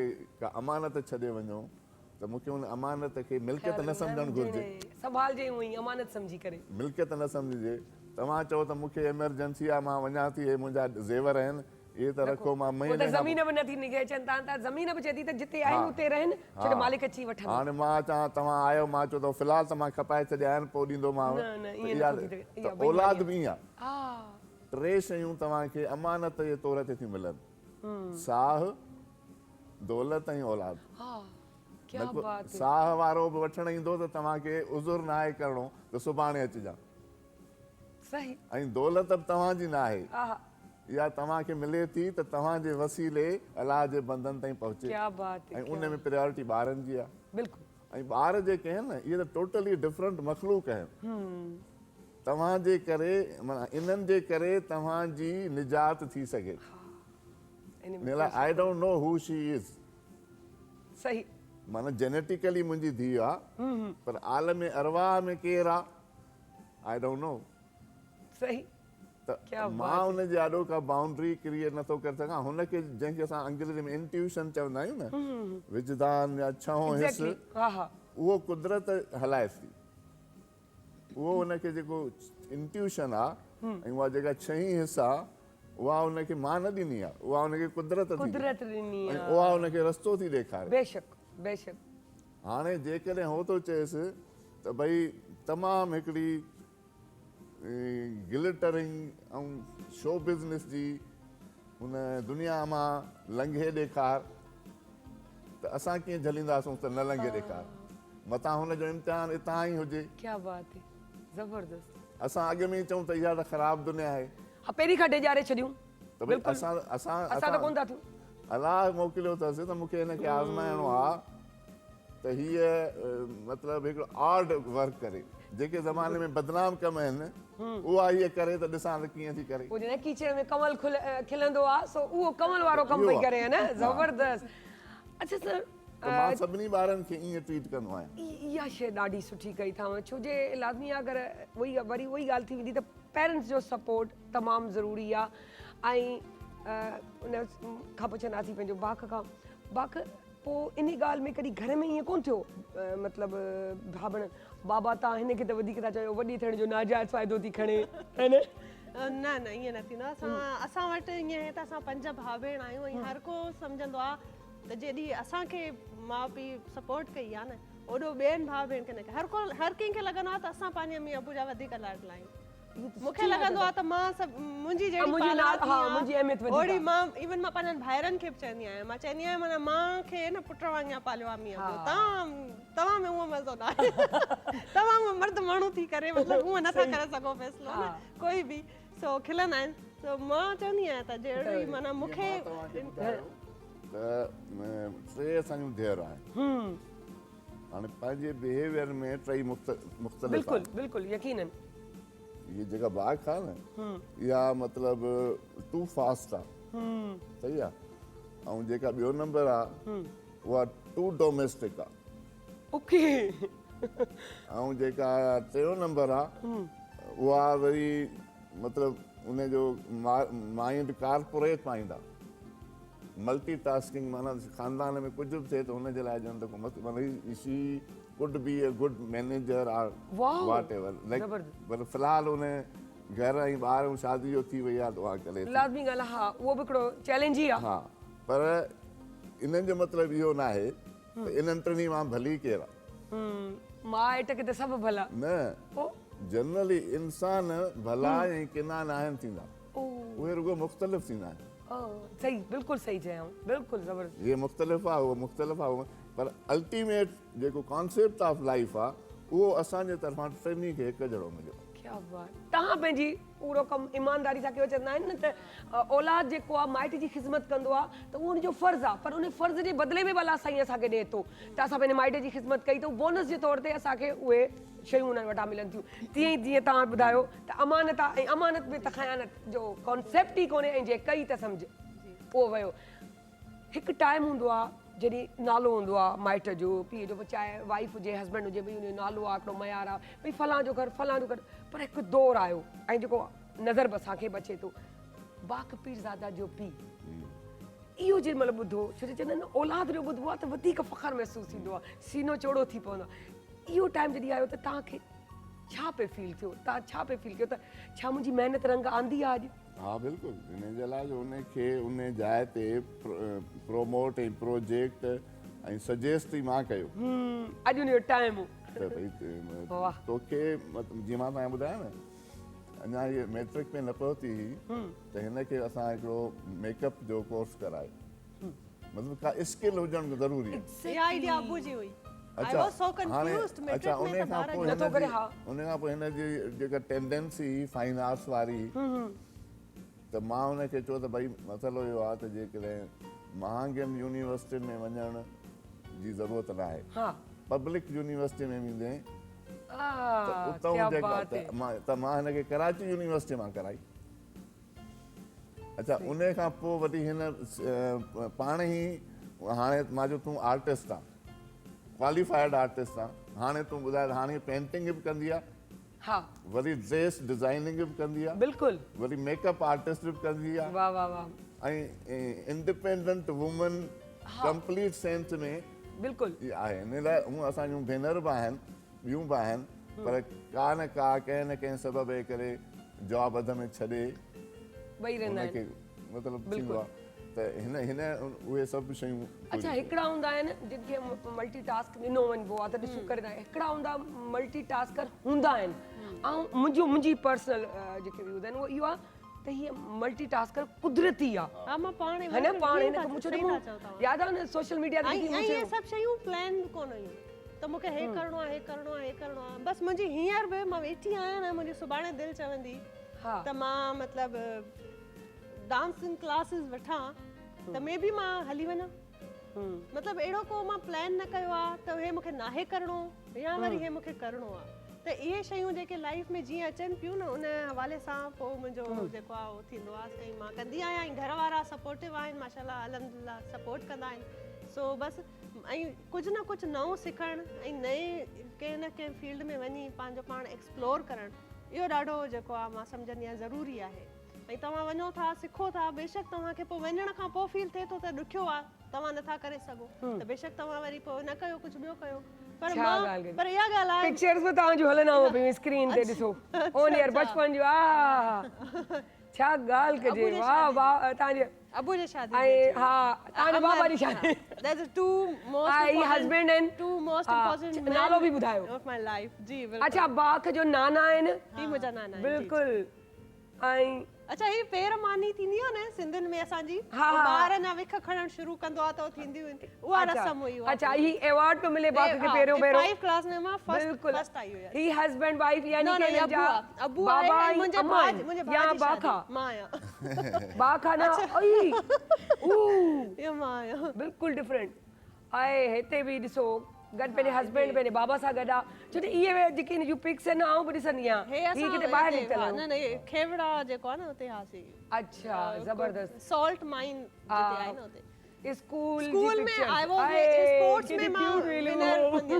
अच्छा मां ॾाढी स्पोर्ट्स खेॾंदी हुयसि आए, त मूंखे फर्स्ट ऐं ज़बरदस्त। पोजीशन होल्डर मां हूंदी हा, हुयसि ऐं वाओ असां ज़बरदस्त छा ॻाल्हि कजे ज़बरदस्त काफी पिक्चर्स अच्छा ये मुंहिंजे धीउ जी छठी आहे आई नंढड़ी मुंहिंजी जेके धीउ पैदा थी आहे, हुनजी छठी संबारा। जेके सिंधी में छॾे ही नंढड़ो ई या नंढड़ी मां तव्हांजो आहे मां आहियां ई मुंहिंजी भेण आहे असां क्या मां आहियां बात है भाई। रेड वारी मां आहियां सही ज़बरदस्त ज़बरदस्त क्या बात आए अम्मी ही केरु बाक़ी या अम्मी आई असां 5 भाउ भेण वेठा आहियूं नंढड़ा वाओ। नंढड़ा असां कोयटा शायद या ज़ियारत घुमण विया क्या बात है काफी पुराना ट्रिप्स हुया फैमिलीज जा हुए अच्छा सही। हे अबू इहो सां किथे जो आहे? हे मां बाबा सां गॾु। पंजाबी जो न मां कैरेक्टर कयो पंहिंजी पंजाबी जब मां 9th क्लास में क्या हुयसि। बात है इस्लामाबाद में स्कूल में स्कूल में मां अच्छा। पंजाबी थी हुयसि स्कूल में हे वरी मुंहिंजे अबू सां जेका पिक्चर आहे इस्लामाबाद जी वाओ ज़बरदस्त ज़बरदस्त ये भी याद हुआ अच्छा ये ॾिसंदा आहियूं केॾी ख़ुशी थींदी आहे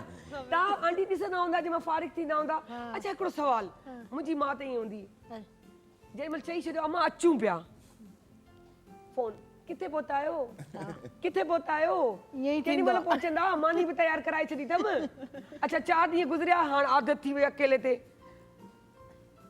हाणे वरी हाणे भले तव्हां वञो 4 ॾींहं थी विया आहिनि हाणे वरी हफ़्ते खां पोइ वरी फोन ईंदो अची वञो कुझु अहिड़ो थींदो आहे हा ईअं ई थींदो आहे है न बिल्कुलु, हा। सभु पाऊं अम्मी जन इंतजार कंदा आहिनि पर तंग न थींदा आहिनि कॾहिं तंग कॾहिं बि माइट वञण थींदो जे लाइ कोन। जेको आहे न। पर इहो आहे जो हिकिड़ो ईंदो आहे न पोइ वरी इहो हूंदो आहे अम्मा तेरी धैर्यूं अचनि थियूं न तो असांजी थी कोन थी इहो लफ़्ज़ हूंदो आहे भाउ भेणनि जो ख़ासि तौर ते भाॼायूं पोइ वेठी हूंदियूं आहिनि ओॾी महिल पर ईअं आहे जो अल्हम्दुलिल्लाह तव्हांजे असांजे घर जूं जेके नुंहरूं आहिनि उहे बि ॾाढियूं ज़बरदस्त आहिनि माशाल्लाह असांखे भाभियूं जेके मिलियूं ऐं देर ई आहे देर वञी सही सो ॾाढो हिकिड़ो सुठो माहौल मिलंदो आहे अच्छा मुंहिंजो प्लस पॉइंट मूंखे कुदरत जी तरफ़ां या सपोर्ट समहाउ मुंहिंजी उहो न बिलीव हूंदो आहे अक़ीदो हूंदो आहे त न मतिलबु अलाह साईं जी बि मां फेवरेट आहियां मूंखे फील इहो थींदो प्यार आहे मूंखे इहो सच में फील प्यार थींदो अथव अलाह इहो घमंड ज़ाया कोन कंदो छो अथव त अल्टीमेटली आसानियूं पैदा थी वेंदियूं ऐं मुंहिंजी जॾहिं शादी थी त मुंहिंजा माउ पीउ बि मुंहिंजे घर जे वेझो ई आहे तक़रीबन रोज़ राति जो इन में बि ख़ुशि नसीब कंफर्म विज़िट ईंदा ऐं हाणे अॼु ॾींहं ताईं बि अम्मी जे घर जे बिल्कुलु माना 2 मिनट्स जी ड्राइव आहे ऐं मुंहिंजो घर आहे त मुंहिंजा ॿार या मां केॾी माइट जी त वीचारी ज़िमेदारी आहे शादी खां पोइ बि पीटीवी ते मां अचां त मुंहिंजा ॿार त नानी जे घर वेंदासीं ऐं मूंखे बि हिकिड़ी दिलि जाइ हूंदी आहे त अम्मी जे घर या मां ई ईंदे वेंदे अम्मी चवंदी अचु हाणे कल्ह बि असां राति जे 11 बजे बि अम्मी वारा आया असांजे घर दावत हुई अम्मी वारा घर विया 11 बजे राति जे ऐं पोइ वरी मूंखे का शइ यादि आई त मूंखे अम्मी जे घर मां खणणी आहे त मां राति जे 11 बजे अम्मी जे घर हली वियसि उते ई वञी थी आयासीं मां ऐं मुंहिंजो हस्बैंड त मतिलबु असांजो हमेशह ईअं आहे त मुंहिंजा अम्मी अबू मुंहिंजे बिल्कुल वेझो ई रहिया आहिनि शादी खां पोइ बि इहो नसीबनि वारा हूंदा आहिनि जिन वेझो हूंदा आहिनि ऐं सर तव्हांजे लाइ हिकिड़ो मैसेज आहे ऐं तव्हां हिकिड़ी तव्हांजी बेस्ट फ्रेंड जो सो मुंहिंजे ख़्याल सां अॼु स्क्रीन ते हलायो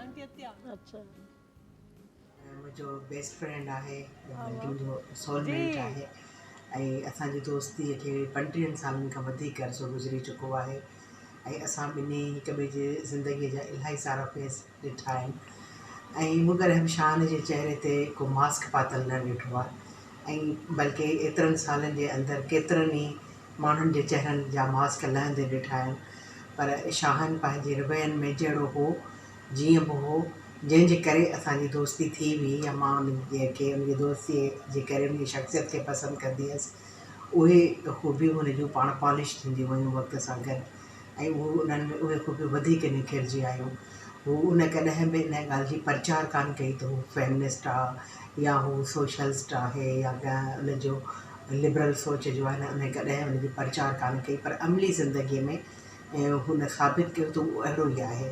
ऐं उनजो वॾे में वॾो जेको हिकिड़ो परख आहे उनजी या जेको नमूनो आहे उहो असांखे उनजे घर मां मिलंदो आहे त हू पंहिंजे घर भातनि सां कीअं आहे, उन पंहिंजी ज़ाल ज़बरदस्त ज़बरदस्त ॾाढो। इहे हूंदा आहिनि बेस्ट फ्रेंड अतिया दाऊद, ऐं उहो तव्हांखे अंदाज़ो आहे त छा ॻाल्हाए सघनि थियूं, छा करे सघनि थियूं, त लाज़मी आहे सुठी दोस्त ईअं ई हूंदा आहिनि। हिकु उहे हीरा हूंदा आहिनि जेके कोयले जी कान मां निकितल हूंदा आहिनि, दोस्त उन्हनि खे अतिया दाऊद पाण बहितरीन फेमिनिस्ट शाइरा आहिनि ऐं मां ड्रामा अक्सर राइटर चवंदो आहिनि। आहियां त जेको माण्हू मूंखे परे खां ॾिसंदो आहे न उहो थोरो ड्रिगल हूंदो आहे त अलाए कहिड़ी तबियत जो माण्हू आहे, पर जेको मूंसां वरी वेझो अची ऐं दोस्ती या कचहरी कंदो आहे न उहो वरी पोइ मुंहिंजो बेस्ट फ्रेंड थी वेंदो। क्या बात है, ज़बरदस्त पोइ माना ज़बरदस्त। हाणे अतिया सां बि ईअं आहे त अतिया पंहिंजे सहेलियुनि खे चवंदी आहे त तव्हां खां वधीक मुंहिंजो दोस्त शाहन आहे।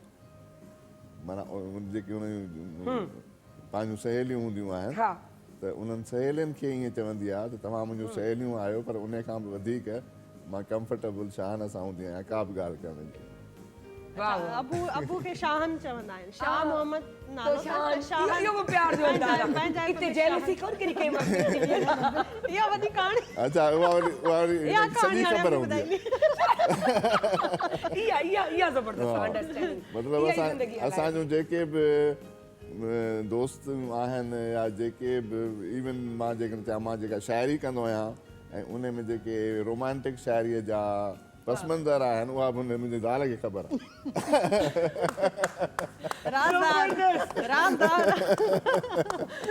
इन लाइ असां डिस्कस कंदा आहियूं। डिस्कस कंदा आहियूं। अच्छा आऊं हाणे हींअर चाहींदसि त तव्हां असांखे पंहिंजी शाइरी का ज़री ॿुधायो।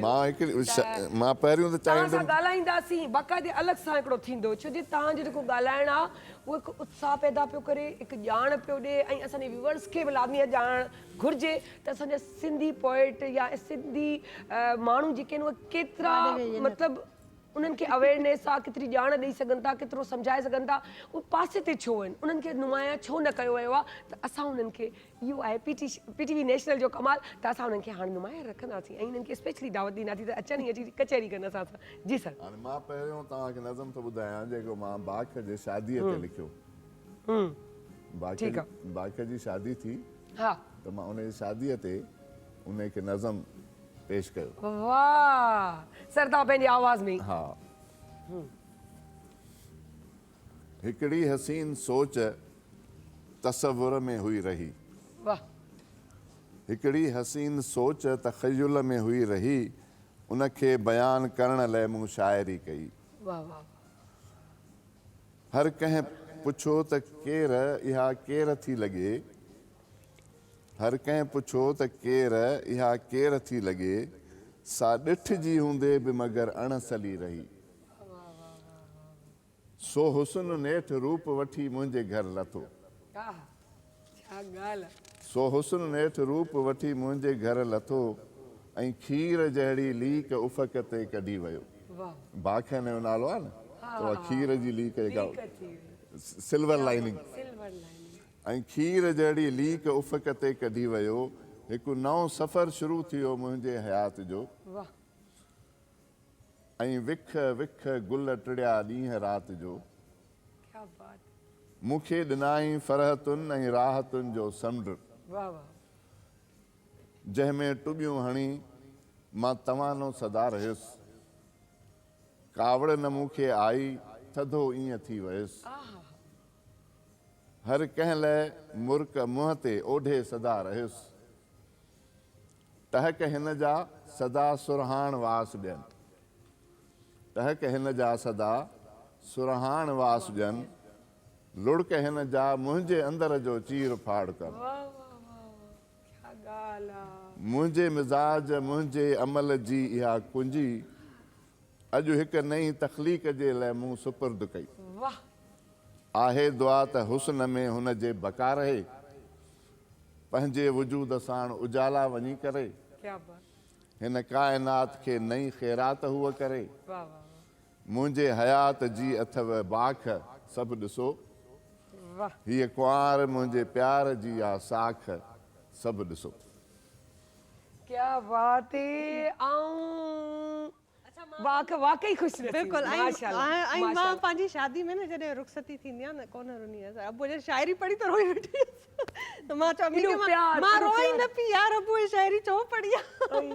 इहो प्यार So, ख़बर बस अथव इहो थींदो आहे। ख़ुशि नसीब न तव्हां सही था चओ तव्हां वाकई अलाह जे वेझो आहियो छो जे असां वटि इहो कॉन्सेप्ट आहे त जेको मथे ते गंदी पाए ईअं स्कार्फ त उन अलाह उन जो आहे न अलाह सभिनी जो आहे असां सभिनी जो अलाह आहे अंदर हुजा सिर्फ़ु अंदर करिणो हुजा आहे न जेको अंदरां साफ़ आहे अंदरां शफ़ाफ़ हुजे। छो जे सर जी जेकी अंकल जी मुंहिंजी शाइरी या जेकी उनजी सोच आहे उनजो ॻाल्हाइण ॿुधो आहे उन में हर शइ ईअं आहे जो क़ुर ते रिसर्च कयल आहे उन मां उहे पॉइंट्स खणी करे उन मॉडर्नाइज़ करे ऐं सभु कुझु कयो आहे। ऐं असांखे बि लाइफ में जॾहिं बि कोई ॾुखियायूं ईंदियूं आहिनि कुझु बि लाइफ में न रिश्ता आहिनि या को जॉब आहे को फ़ैसिलो करिणो आहे कॾहिं बि मुंझंदा आहियूं न सभई भाउ भेण त असां अबू सां डिस्कस कंदा आहियूं ऐं तव्हां यकीन कयो त मां धीउ आहियां त इहो असांजे विच में दीवार न आहे त मां पंहिंजी माउ सां वधीक राज़ सलियां ऐं पीउ सां न सलियां इवन मां पंहिंजे पीउ खे वधीक फ्रीली ॿुधाए सघंदी आहियां अम्मी खे बि ॿुधाईंदी आहियां पर मतिलबु जेको न असां में जेका छो थोरो वरी दड़को अम्मीअ जो हलंदो हूंदो न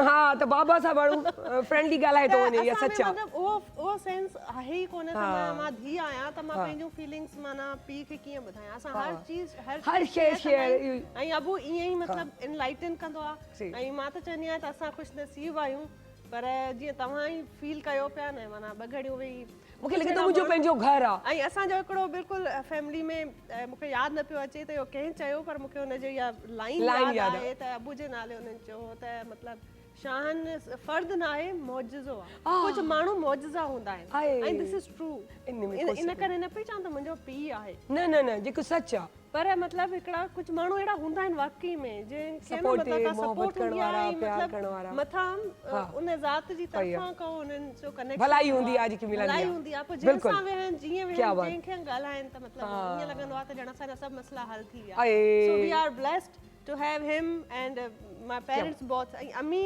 वरी पंहिंजे हिसाब सां न मतिलबु अम्मीअ जो ईअं हे त अगरि नुंहुं थी त धीअनि वांगियां शादी करे आई ऐं जेका नुंहुं थी त मुंहिंजी ॾाॾा ॾाढी सां रही हुई त असां नंढा हूंदा हुआसीं त अबू जी जॉब हूंदी कराची में ऐं मां ॼावल हुअसि मुंहिंजी हिकिड़ी ॿी भेण ॼावल हुई अम्मी असां ॻोठ में रहंदा हुआसीं ॾाॾा ॾाॾी सां गॾु हाय ॾिसो यकीन कयो ॻाल्हाइण लाइ इलाही शइ आहे बाक़ इन जो पार्ट 2 थींदो ज़रूरु इन जो पार्ट 2 आहे पर हा कंदासीं छो छो लाइव आहे हस्बैंड खे इनवाइट कंदासीं आंटी तव्हां बि ईंदो ऐं ईअं ई कचहरियूं कंदासीं छो जे अंदर जी रूह जी राहत एनर्जी बि ज़रूरी हूंदी आहे सो उन लाइ करे बि ज़रूरी आहे आंटी को पैगाम ॾियणु चाहियो सभिनी अच्छा सर तव्हां मां तव्हांखे पैगाम खां वधीक इहा ॻाल्हि ॿुधायां त हाणे मैरिड लाइफ आहे न ॿार वर्किंग वूमन आहे ॿार वॾा आहिनि स्कूल गुंगा आहिनि त घर में इहो हिनजे हस्बैंड खे ख़्यालु थींदो हूंदो न त भई ॿारनि जी मानी नेरनि जो छा थींदो त हाणे हो चवंदो आहे पंहिंजे हुनजे अमीअ खे चवंदो आहे त भई बाक़ खे चओ थोरो टाइम जो ख़्यालु करे त बाक़ मूंखे मैसेज कंदी आहे त अमीअ खे चइजां मूंखे कॉल न करे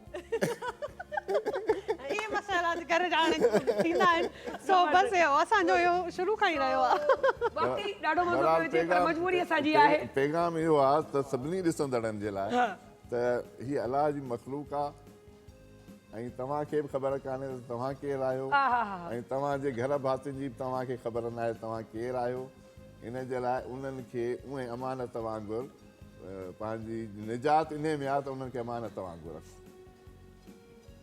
सो ॾाढी ज़बरदस्त सर ॻाल्हि कई ॾाढी प्यारी ॻाल्हि कई आहे ऐं यकीन कयो वाकई सही ॻाल्हि आहे त ज़िंदगी बि ईअं ई आहे पर असां वटि सिंगर बि मौजूदु आहे so thank you so much part 2 ते मिलंदासीं तव्हां सां अलॻि हिकिड़ी कचहरी थींदी पर मुनीर भाउ खे असां सिंगर खे बि सॾायो आहे सॾाईंदासीं सो सभिनी खे थैंक यू सो मच ऐं तव्हांजी बि महिरबानी तव्हां सां तव्हांजो थोरो आहे जो तव्हां असां वटि स्पेशली एंड टाइम चइण ते आया आहियो इहा वॾी ॻाल्हि आहे कलाम ॿुधाइणा आहिनि सो कलाम ॿुधंदासीं सो बिल्कुलु जी जी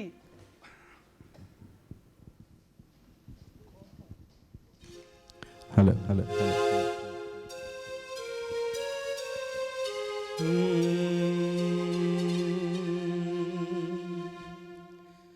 ही सॉन्ग जेको आहे ही गीत उस्ताद बरकत भट्ट जेको आहे हिनखे ॻायो ऐं तमामु पॉपुलर थियो, पोइ हिनखे वरी उर्दू में ॻायो वियो ऐं पोइ वरी अञा वधीक इंटरनेशनली फिल्मुनि में जॾहिं इहो सॉन्ग आयो त तमामु मशहूरु थियो। त उन जूं ॿ टे लाइनूं तव्हांखे ॿुधायां पियो।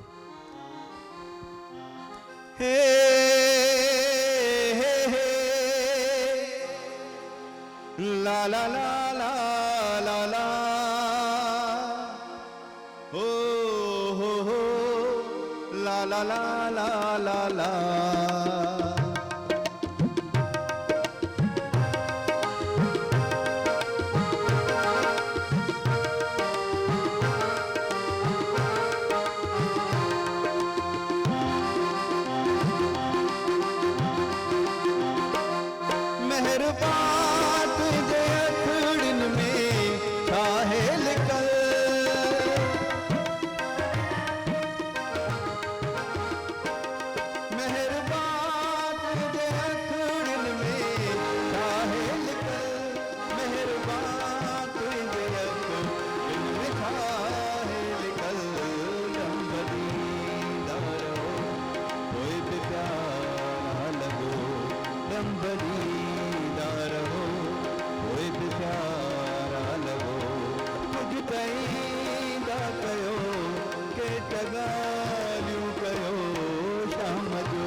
शाम का एक पहर